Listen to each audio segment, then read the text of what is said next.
Another compelling question, query, and complaint from our local watchdog.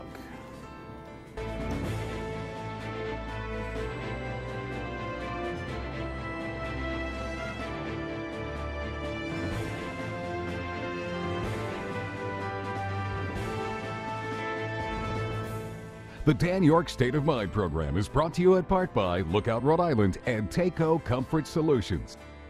Great to have you aboard. Thanks for checking in. This will be our last original program for 2018, and over the course of the next few nights and through the holidays and right through Wednesday, January 2nd, when we begin anew, you'll see shows from the year, some of which may be slightly dated, but some of which are, conversations that live on. I wouldn't say in infamy, but certainly in everyday practicality. So thank you so much, by the way, for a great 2018 on this broadcast. Time flies when you're having fun. This past September, we passed 5 years with this show, which in this business, not so bad, So again, thanks. Not big on all that kind of gooky stuff, but every once in a while, it's good to say thank you for watching and spreading the word. In the meantime, a couple of things going on. So you can hear from Ken Block tonight. He's got some legitimate queries about the Secretary of State's office and what they're doing with voter information and why it's a controversy and what he's going to do about it next. And of course, we'll touch base on some other things that are going on, including the city of Warwick and the latest thing there. Ken is kind of like a co-producer of some of the stirring controversy there for all the good reasons. All right, in the meantime, let me just check a couple of headlines. I mean, this was crazy today. We record our programs, if you're not aware, early in the afternoon, and so it becomes a little bit of a challenge as the day is sweeping by us. But this headline, well, first of all, it started with a tweet. Donald Trump was wishing good luck to Michael Flynn, which is just so weird, right? I mean, the whole thing is just so weird. And the judge kind of put a little, I don't know, fly in the ointment. Here's a headline. I'm not even sure which one we have yet. Yeah, this was from stage one of the midday exercise here, where Judge Emmett Smith really chewed out Michael Flynn, continued to pound away at him to make sure that he knew what he was pleading guilty to. Flynn admitted that he lied to the FBI and knew that lying to the FBI was the wrong thing. See, Flynn's lawyers really kind of took a whack at the process, feeding kind of the Trump frenzy out there about the notion that he was cornered into lying and the like, but that's not what the defendant said today. But after looking at some of the redacted material and what was presented by the prosecution, the judge decided that he was going to make a big speech. He touched on the concept of treason, got a little heated himself, wondered out loud why some guys are going to jail and the former national security advisor is not, took a break, and came back and tempered his comments, but did the old, I think you may want to ask me for a delay, because I'm about ready to send you to jail, even though he didn't say that.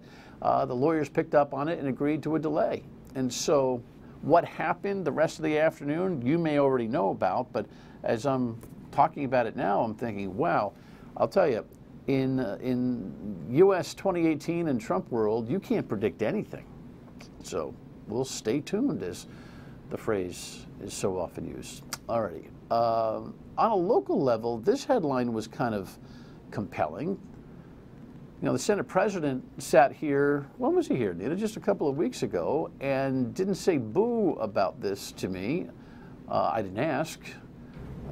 But I guess he's rather upset about some communications he got from the Department of Education and their thoroughness and diligence on a review of all education matters, including some of the RICAS results, which we have talked about at length here. I'm glad to see the Senate president engaging the education process. I'm not exactly sure. I haven't thought it fully out, who's playing what role here, and there's always a story behind the story, but he more or less took out the commissioner. The commissioner, of course, had his moment here. We're not going to play it again, where he stood up and threw the chair. I hope Block doesn't throw any chairs tonight. But what's your take, Ken, before we get into the stuff that we were scheduled to speak about today? By the way, welcome. Thank you. Merry Christmas. Same to you. The two-time gubernatorial candidate, Watchdog RI. I'm sure you've got thoughts on this as well. Yeah. What's your take on the overall education performance, the Senate President's burping up today, and whatever else? So education reform is one of the issues that I follow very closely and I'm passionate about, because the one surefire way to raise kids out of hardship is to make sure they get a quality education. And for as long as I've been paying attention in Rhode Island, we failed to provide the quality education to our kids. And one of the big reasons that we fall down and fail, and one of the reasons that Commissioner Gist was unable to move her vision ahead of how she wanted to go, was the General Assembly themselves got in the way. They didn't want to have high-stakes testing to stand in the way of children in graduation if their achievement wasn't good enough. So I find it interesting, and that's probably the best word I can use here, that the Senate President now is expressing his concern about the quality of education. And where was he when we tried to put in these fixes 5-6 years ago? He stood in the way.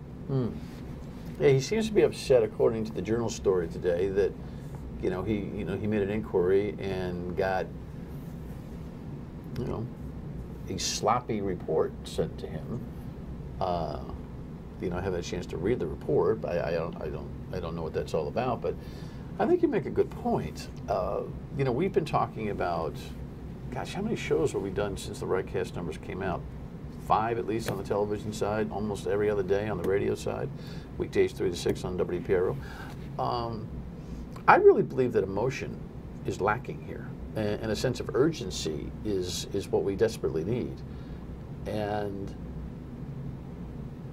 I'm beginning to see hints of it, but I don't really feel it. But not from the most important person it has to come from. That's the governor. I agree. She's been very nonchalant. She's been very nonchalant. She actually ran in 2014 on a bit of being an education reformer. She had a lot of support from the education reform community across the country. And what she's produced since she's come in has been really milquetoast. They just haven't done what needs to happen. And what needs to happen is a fundamental top-to-bottom assessment of what's working, what's not working. You got to remove the deadwood teachers who aren't accomplishing what they need to do anymore. Most importantly, and there's no real rocket science to how you fix this. The K through 3 grades are the most important by far. And if children are behind in those grades, by the time they finish grade 3, if they're behind, they're forever behind. So we have to make sure that in those earliest educational years that we do whatever is necessary to ensure that those children hit 4th grade with the achievement of 4th graders. If they do, we're in a much better place. Well, I'm going to second the motion, and I'm not going to belabor the point. I've made the point here, and I've made it on the radio repetitively. As a parent, 15, 18 years ago, I learned that very thing, the omission of factors and multiplication tables as an important part of the education curriculum in math, and this insertion of investigations math damaged. It's funny, just last night, one of my daughter's close friends, same grade, right, came over for the holidays, and we were talking about it. She has trouble with certain math challenges. I mean, she's a high-level nurse now, working in a very intense place, but math is still a little bit of a challenge for her. My kid's studying a very, very difficult degree in grad school, but still has to go, and that was 3rd, 4th, and 5th grade. Yeah. And the mistake that parents make, I think, is you can recognize it, and I complained about it a lot, but didn't realize that triage outside the system was actually more necessary. And so you're always, those grades matter. You can't sit there and say, well, they're only 4, 5, 6, 7, 8, 9 years old right now. You know what? They'll catch up. They don't. They don't. We didn't all the have science to says because they we don't. learned this stuff. Yeah, all the science says they don't. And here's the other thing that maybe not a lot of people actually know right now. State taxpayers fund the city of Providence schools to the tune of $250 million a year. $250 million we spend of state taxpayer money to fund the Providence schools, and the Providence schools had an achievement rate of 14% for English and 10% for math. We're spending $250 million pumping it into a school system that is absolutely failing to do what that money is supposed to do. Listen, what are we going to do about that? Well, I don't know, but I don't know. I wish I knew. But urban challenges are consistent across the country. Right. Probably maybe not to the extent we have here, Right. but I mean, And it's lastly bad. on this, do you agree with me that we got to stop comparing ourselves to ourselves? We keep, say, hey, Barrington leads the league. That's right, Greg. So what? Leads the JV. Yeah. Take Barrington's socioeconomic data. You love data. Find the town like say Belmont, Mass. I keep using that for bees. They're 15 points ahead. Easily. So stop. Right. Stop with this. Hey, we're doing great here. Yeah. You have no argument from me. We have a lot of work to do across the board in Rhode Island when it comes to education. All right, when we come back, we'll get to the subject matter at hand, and that is, can pressing the Secretary of State for what? Stay tuned.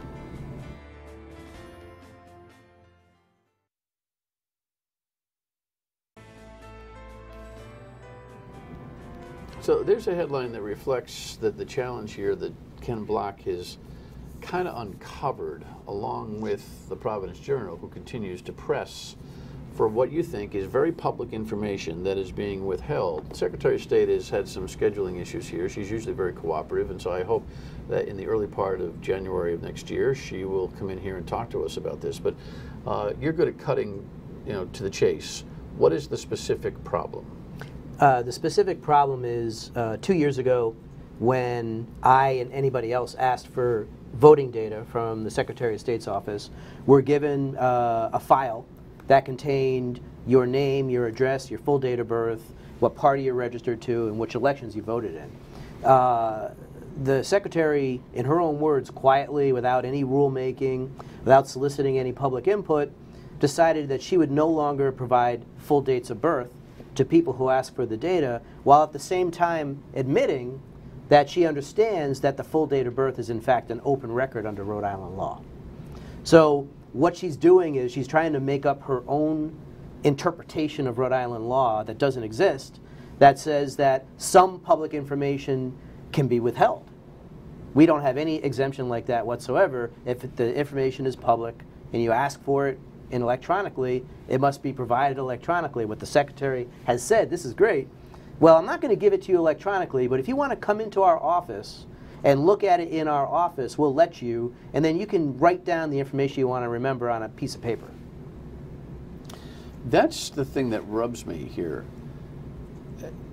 Originally, I thought she was making an argument that there have been precedents declared to the courts or such that birth dates can fall under the category of personal information that doesn't make the criteria of public right to know. Not under Rhode Island law. But I think that was part of what she was trying to say, and she's been trying to protect that concept. But interestingly, Rhode Island has a state law that defines private data and private information, and date of birth is not one of the things that Rhode Island law protects. Gotcha. So I'm not here to make her argument. In fact, I think her argument kind of falls down when she acquiesces to offering the information. She just narrows the opportunity and the platform. And all that is just infringing on the rights of the requester. Look, right? Do you think the city of Warwick would leap at the chance to deny access to public records when it comes to some of the fire stuff that Rob Cody and I have asked for? And we'll get to that in the second, right? in the next segment. The ability of any public body to just make up their own rules. Well, we don't feel, even though that's public, we don't feel we should give it because we have our own reasons for not giving out public information, so we're going to take a pass on that. The whole law would fall apart if we allowed public officials to just make it up as they go along. And the Secretary is clearly making it up as she goes along. She's in violation of Rhode Island's open records laws. In fact, the fact that she made this decision quietly, without public input, without following the rules-making process, is a different violation of state law as I understand it. Remember and tell us why you want it. Not that that is necessarily germane, because if it's public, and why you want it is correct, irrelevant. But why do you want it? So 2 years ago, we undertook an examination of voting data amongst 24 different states. Rhode Island was one of them. We collected about 100 million votes cast in the 2016 presidential election. Of those 100 million votes, 94 million of them came with full dates of birth, including Rhode Island's 400,000 votes. We want to do some of that same work again. We want to see if we identified people who voted twice in the last election, if they voted twice in this election. There's all kinds of different elections research that you can do with it. And so, you know, I could give you 20 different things that we want to do with that data. The important thing is it's public. She hasn't followed any of the formal processes necessary to make any changes to it, and she can't exceed her legal authority to violate state law in terms of what she believes she should provide versus what the law says she has to provide. There's all these layers of problems with what she's done. It doesn't make any sense, but here's the craziest piece of it of all. The state of Vermont doesn't provide full dates of birth. So the first thing that we did when we get Vermont's voter registration database is we go to other databases and we fill in every single person's full date of birth because it's available out there on the internet in a million different places. So I don't know what she actually thinks she's protecting. We could find your full date of birth online in about 5 seconds, probably in a dozen different places. So it's no longer private information. It hasn't been for a decade. So I really don't understand what she's trying to do by doing what she's doing. So what's your next step, real quick? I am waiting for the next Attorney General. I'll file an open records complaint, and quite possibly we'll file a court case as well. Stay tuned for that. Speaking of Warwick, next.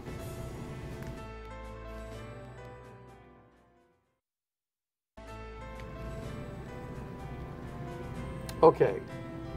There's no way that in the 6 minutes we have here that we can actually cover this whole thing, but you and Rob Cody, who's like the, I don't know, hyper version, I mean that respectfully, of you in Warwick. Yeah. You guys have been collecting data and uncovering what has apparently, to any simple eye and mind, revealed side agreements to contracts with the fire department in the city of Warwick that clearly are, if not illegal, certainly invalid. Correct. Right? So the first one that we spent a lot of time on, and you can go back to our archives and see the shows, the first one was about unused sick time. And then comes this version of the unused vacation time. And clearly the new mayor, Joe Solomon, is now kind of on his heels, although he's not the architect of this. He certainly, as a councilor and now as mayor, has every responsibility in the world to cure it. In the meantime, we hear that the FBI is interested in it. Give me your version. If you were at a cocktail party and someone said, Ken, what is all this stuff going on in Warwick? How would you explain it in one short swoop? What's happening in Warwick is the fire department administration, which every fire chief for the last, I don't know how many of them, all came up through the union ranks, right? They're all promoted from the union into administration, got way too close and cozy with the elected administration, the mayor, and the mayor's office in Warwick. Former mayor, Scott Abedisian. Former mayor, Scott Abedisian. And what's happened as a result of that chumminess was recklessness / lawlessness in terms of how they manage their contracts. This idea that two union members can negotiate a super secret side deal that neither the mayor signs nor the council signs that allows them to take more money than they're contractually able to is one example of it. The second issue that you brought up is even more interesting to me because that's a contract clause that was slipped into the final contract that wasn't approved by the council, which is outright fraud. In both of these examples, Warwick's new mayor has stated, yeah, these can't stand, these are no good. We can't possibly allow this because they're not appropriate. They don't hold legal weight. Yeah. So that's what's happening, but there's a brewing problem now with the new administration.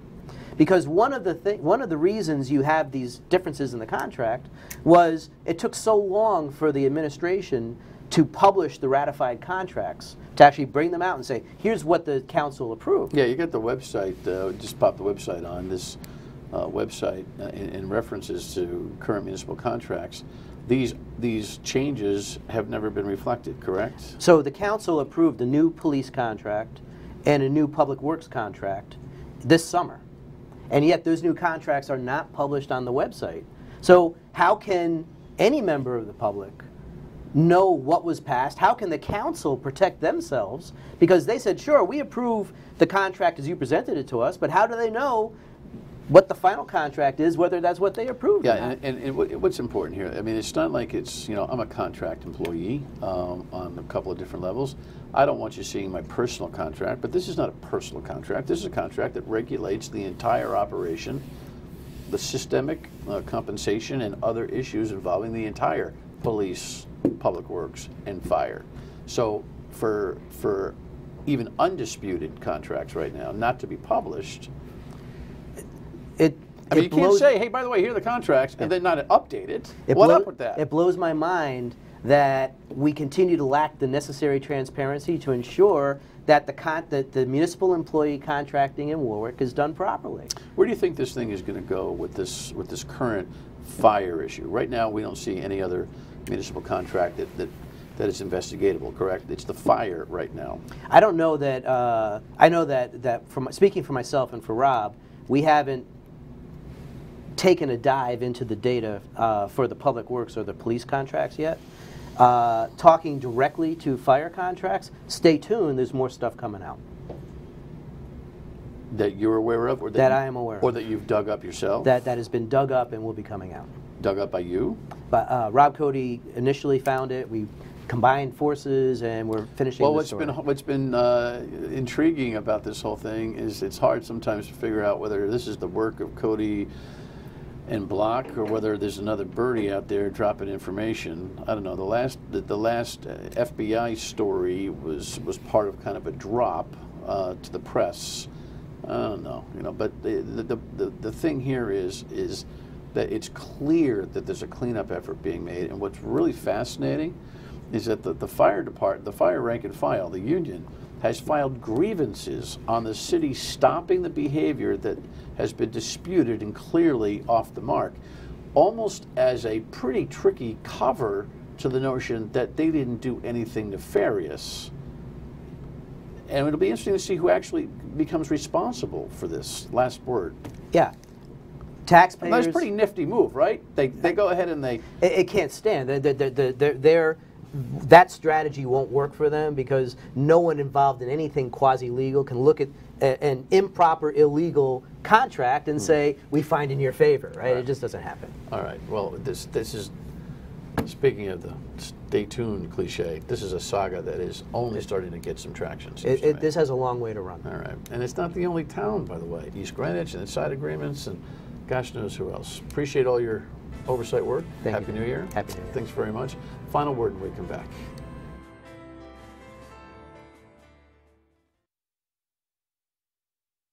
Got a chance to head up to Woonsocket this morning for yet another $1 million presentation. Take a look at this.